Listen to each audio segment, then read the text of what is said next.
Tonight, millions of Jews are going to sit down for the Seder for this year, 2022, to celebrate Passover, freedom from Egypt and from each of our own limitations and restrictions. The Torah indeed tells us that the experience of remembering the Exodus and reliving it is not just once a year on Pesach, but L'man Tizkar es Yom Tzeitzcha Me'eretz Mitzrayim Kol Yemei Chayecha. A person has to remember the day he left Egypt, every day of his life, not only by day but by night, as we say in the Haggadah. And that's not an easy thing to do, to experience. It's hard enough on Pesach itself because we're 3,300 years later. But imagine every day of the year. I want to share with you a story that I heard from Rabbi Yossi Jacobson, who, in the name of Rabbi Yisrael Meir Lau, the former chief rabbi of Israel. He says the following story.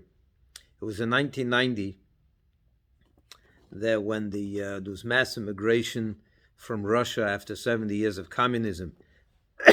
And a lot of Russians came, and it wasn't so simple because, a lot of them were not really Jewish. They had maybe a grandfather that was Jewish. They were all trying to escape Russia at the time.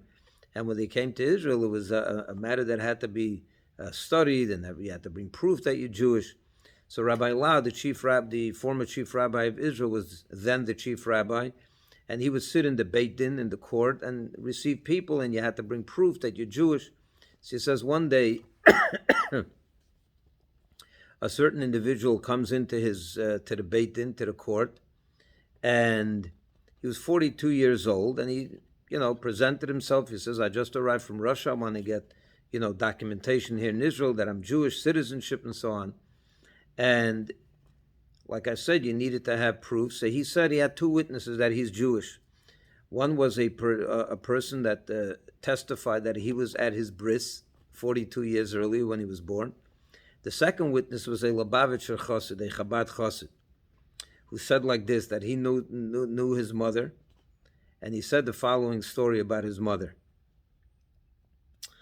He said that his mother was a director in a hospital in Russia, and that gave her certain privileges. She was a very high up official in the hospital, and at the time, things, food, everything was scarce. There was nothing, you couldn't buy anything. It was very, very difficult, and you had to wait in line to get food every day, and basic provisions, you had to wait hours in line. People got used to it. That was just life in Russia, but, obviously because you couldn't get anything, so there was a very active black market there.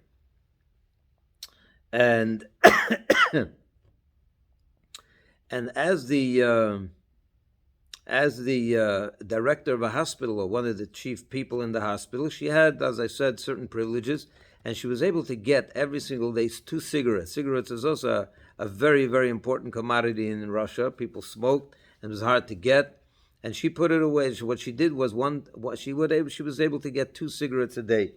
One of them she smoked, and the other one she would put away on the side, hide it under her bed.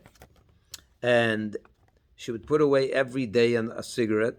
And every year during Purim time, this Chabad Chassid said his mother would come to me, and she would bring me 365 cigarettes, because she put away one every day.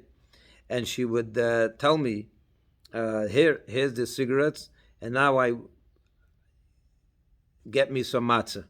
And what he would do with the cigarettes, he would sell them on the black market. He would get kosher for Pesach.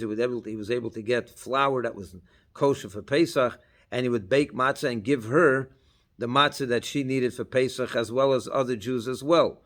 And he says that was this man's mother. So I'm telling you that he's a Jew. The rabbi was so emotionally touched by this story, and he asked if she was alive, if she's still alive, and they said, yeah. He said she lives in Russia. So the rabbi organized a phone call. He wanted to speak to this woman. And first of all, he spoke, and she confirmed that the story is true. And he said to her like this.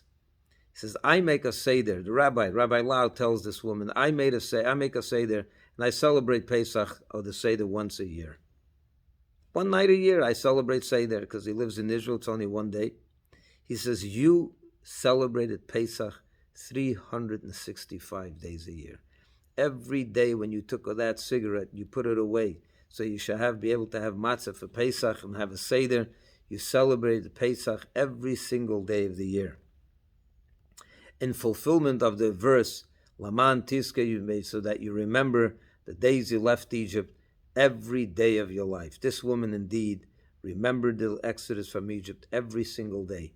The question is for me and you, will we remember the exodus every day, not just tonight and tomorrow night, but every day of the year? Could we find a place within our soul, a place within our life where we say, I'm free, and to identify something and say, yes, I left Egypt 3,350, and what is it now, 34 years ago, and I am now free. And here's how I celebrate my freedom. I remember it every day. I'm able to serve God. I'm able to serve man.